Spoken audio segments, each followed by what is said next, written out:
Olá, meus caros. Vamos continuar falando de imposto de renda da pessoa física 2012. Paciência sua, hein, de ficar ouvindo tanta coisa sobre imposto de renda. Mas vamos lá. Quero conversar um pouco com vocês sobre a questão daquela parte da declaração que é a declaração de bens e direitos.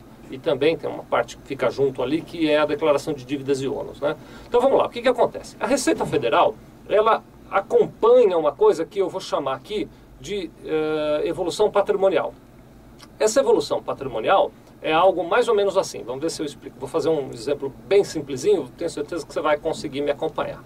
Imagine que em 31 de dezembro de 2009, você tinha na sua conta bancária um saldo de 10 mil reais. Pronto, estavam lá 10 mil reais na sua conta corrente bancária. E imagine que em 31 de dezembro de 2010, portanto no último dia do ano seguinte, você passou a ter na sua conta bancária 18 mil reais, não mais 10 mil reais. Supondo que esse fosse o único bem que você tem, na hora de preencher a sua declaração, você vai lá, então, saldo na conta corrente do banco tal, número tal, agência tal, em 31 de dezembro de 2009, 10 mil reais.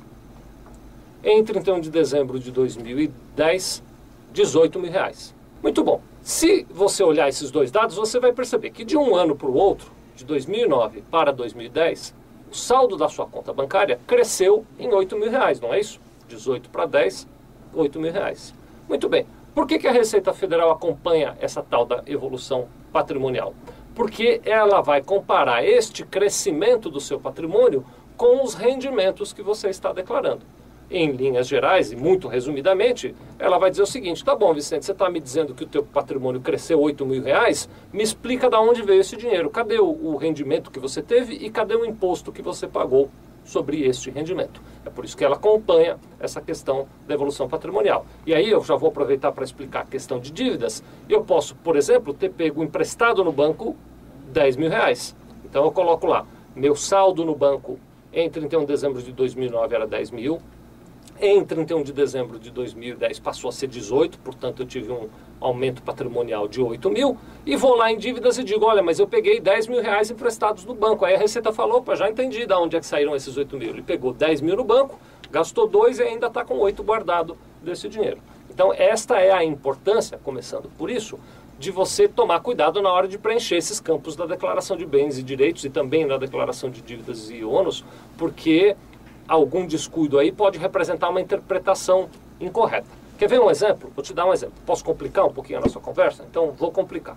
Você deve declarar aí todos os bens que você tem. Então, quando a gente fala de bens, nós não estamos falando de um tipo específico. Então, entra aí, talvez por ordem de liquidez, o dinheiro que você tem guardado na sua casa, debaixo do colchão, entra aí os saldos que você tem nas contas bancárias, nas aplicações financeiras e nas cadernetas de poupança, entra aí as ações que você tenha de empresas que você comprou como investimento e as cotas que você tenha de sociedades limitadas.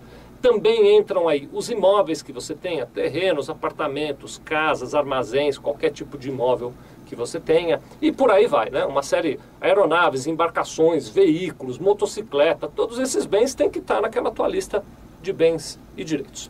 Bom, deixa eu falar de alguns erros comuns, por exemplo, né? Bom, imagine o seguinte, você comprou um imóvel em 2009, eu usei agora há pouco um exemplo da conta bancária, né? Então vamos usar um exemplo diferente. Vamos imaginar que em 31 de dezembro de 2009, você foi lá na sua declaração e informou o seguinte, olha, eu tenho um apartamento que eu comprei na rua que sobe e desce, número que não aparece, e paguei por este apartamento 200 mil reais. Você vai lá e bota 200 mil reais.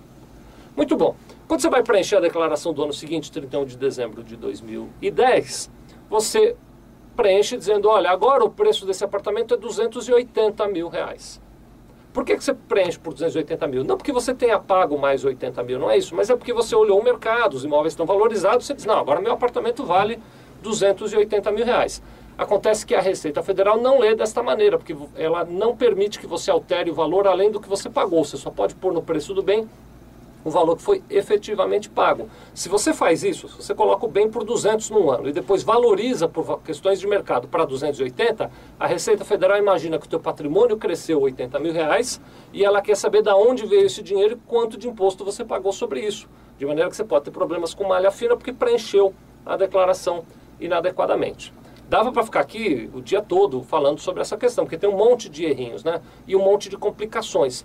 Por exemplo, Você comprou o imóvel, isso eu estou nesse exemplo que eu acabei de falar, você comprou o imóvel à vista, mas se você comprou o imóvel a prazo, tem a questão do saldo devedor, tem a questão das parcelas que você paga todo mês, da mesma forma na questão do veículo, né? Se você comprou o veículo à vista, pagou 50 mil, no outro ano ele vale 40, você não pode diminuir o valor, você continua mantendo por 50 mil, porque é o preço de compra. E aí tem como é que você declara o saldo devedor, as parcelas que você pagou, tem toda uma complicação que você tem que ser cuidadoso com relação a isso. Tem duas alternativas, uma, você pega o manual do imposto de renda, dá uma boa lida e lá tem essa explicação. Outra alternativa, agora eu vou vender um pouquinho do meu peixe, você contrata o serviço da Sevilha, a gente faz isso para você, a gente conhece essas regras todas de maneira mais detalhada. Então, as dicas básicas que eu tenho para te dar são essas. Eu vou pedir só para o Felipe, antes da gente terminar, deixa eu... Minha tela entrou na proteção de tela, sumiu as minhas anotações aqui. Vou pedir só para ele pôr uma lousa, porque eu quero dizer algumas coisas que não precisam ir na declaração de bens e direitos e nem na declaração de dívida, tá bom? Felipe, vai botando aí. Olha, o primeiro item que ficou dispensado é o seguinte. Os saldos que você tem em conta bancária, conta corrente bancária, abaixo de R$140 não precisam ser declarados. Outro item.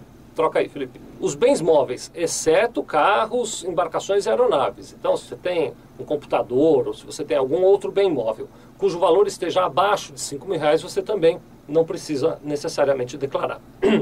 Mas, um item que você não precisa declarar, os valores com ações, os valores de investimentos em ações que você tenha, ou em ouro, ou outro tipo de ativo financeiro, cujo valor individual não supere R$1.000, você também não precisa declarar, está dispensado de declarar. E ainda na mesma batida, o Felipe está trocando a tela aí, as dívidas que você tenha, ou suas ou dos seus dependentes, né, em valor inferior a R$5.000 em 31 de dezembro de 2011, também não precisam ser declaradas. Muito bem, então você está dispensado disso. A minha sugestão, põe tudo, viu? Faz sua declaração completa, coloca todos os itens, como você não é proibido, né? Você é dispensado, quanto mais detalhista você for na sua declaração, menos risco de você ter problema. Coloca tudo.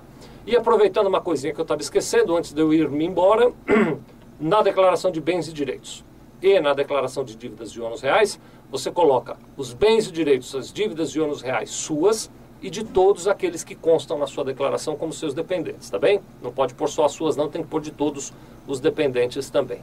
Muito bem, muito obrigado, viu?